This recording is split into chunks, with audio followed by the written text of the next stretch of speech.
Hi guys, group one మెయిన్స్కి qualify అయిన వాళ్ళందరికీ కంగ్రాచులేషన్స్. అండ్ ఫెయిల్ అయిన వారు ఎలాంటి నిరాశ చెందకుండా మళ్ళీ మనం పట్టుదలతో సాధించి, కోర్స్ నేను కూడా ఫెయిల్ అయ్యాను. మీరు ఇంకెవరైనా అలాంటి వాళ్ళు ఎవరైనా ఉంటే ఏం ధైర్యపడకండి, మనకి వేరే ప్లేస్ ఏదో ఒకటి ఉంటుంది, ఇంకా ముందుకు వెళ్ళండి. అంతే తప్ప మనం ఇప్పుడు ఏం చేయలేము. మనం పోరాడితే జాబ్ క్యాలెండర్ కోసం పోరాడదాం అంతే, అంతకుమించి వేరే ఆప్షన్ లేదు మనకి. ఇంకా ఇప్పుడైతే గ్రూప్ వన్ మెయిన్స్కి అర్హత సాధించిన వారి గురించి చూద్దాం.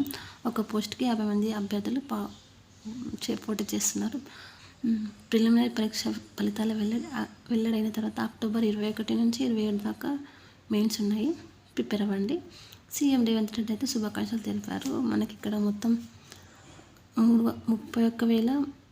31,382 మంది క్వాలిఫై అయ్యారు. మొత్తం పోస్టులు 563 గ్రూప్ వన్ పోస్టులు భర్తీ చేస్తున్నారు.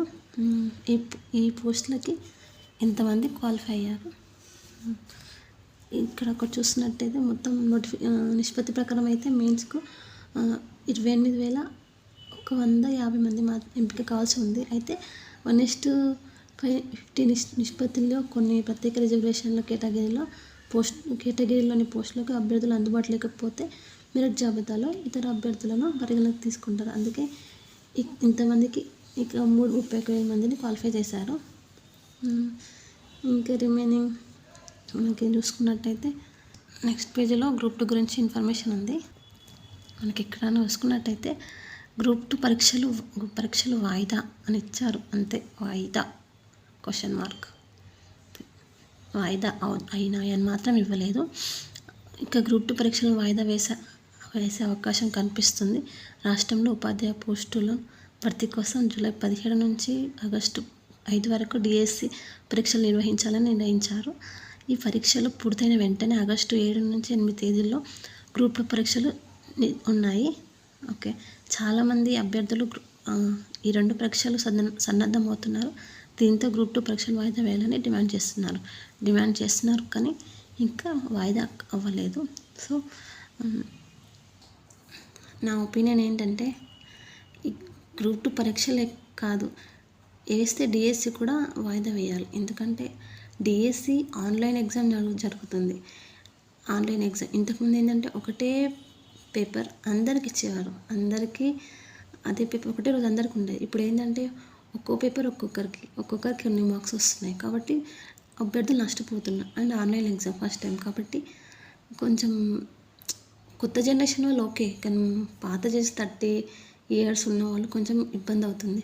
వాళ్ళు కొంచెం ఈ ఆన్లైన్ ఎగ్జామ్కి కొంచెం అలవాటు పడాలంటే కొంచెం టైం పడుతుంది కాబట్టి వాళ్ళకి కొంచెం టైం ఇవ్వాలి. పోస్ట్పోన్ చేసి రెండు group 1 group 2 and DSC 2 postpone చేస్తే ఇద్దరికి ఉపయోగకరంగా ఉంటుంది. గ్రూప్ 2 ఒకటే పోస్ట్పోన్ చేసి ఇప్పుడు హడావిడిగా డిఎస్సి వేస్తే అట్లీస్ట్ నెక్స్ట్ డిఎస్సి ఎప్పుడు వేస్తుందో కూడా తెలియదు కదా. అట్లా ఉంటే అయినా మనం అని ఈ డిఎస్సి రాకపోతే నెక్స్ట్ డిఎస్సిలో అనుకోవచ్చు. ఇప్పుడు ఇంకో ఆల్రెడీ 8 months అయిపోతుంది, ఇంకో 4 yearsలో ఎలక్షన్స్ ఉంటాయి. ఎలక్షన్స్ అయిపోయినాక మళ్ళీ ఎప్పుడు వేస్తారో తెలియదు కాబట్టి పోస్ట్పోన్ చేస్తే 2 పోస్ట్పోన్ చేయండి. లేదా జాబ్ క్యాలెండర్ ప్రకారం నెక్స్ట్ డిఎస్సి ఎప్పుడు వేస్తారో చెప్పండి, అది ఇంపార్టెంట్. అలా కాకుండా ఇప్పుడు అభ్యర్థులు చాలా నష్టపోతారు కాబట్టి ఆలోచించండి. డిఎస్సి పోస్ట్పోన్ కావాలి, గ్రూప్ 2 పోస్ట్పోన్ కావాలి. అయితే ఇప్పుడు ఎందుకంటే టైం లేదో రాసేసి వాళ్ళకంతా ఏంటంటే అరే ఇంకా కొంచెం టైం ఉంటే బాగుండేది కదా అనిపిస్తుంది. అట్లా కాకుండా మీరు ఈ విధంగా డిఎస్సి కూడా అట్లీస్ట్ 2 months అట్లా పోస్ట్పోన్ చేస్తే బాగుంటుంది నా ఒపీనియన్ మాత్రమే. ఎందుకంటే ఇప్పుడు ఆన్లైన్ ఇస్తే లేకపోతే లేదా ఆన్లైన్ విధానం వద్దు, ఆఫ్లైన్లోనే పెడితే బాగుండు అని టీచర్ పోస్టులు ఎప్పుడైనా ఆఫ్లైన్లో పెడితేనే బెటర్. ఇప్పుడు మనం అంటే స్టేట్ లెవెల్ కాబట్టి ఆఫ్లైన్ ఉండడం బెటర్ నా ఒపీనియన్. ఇంకా మీ ఒపీనియన్ ఏంటనేది కామెంట్ చేయండి.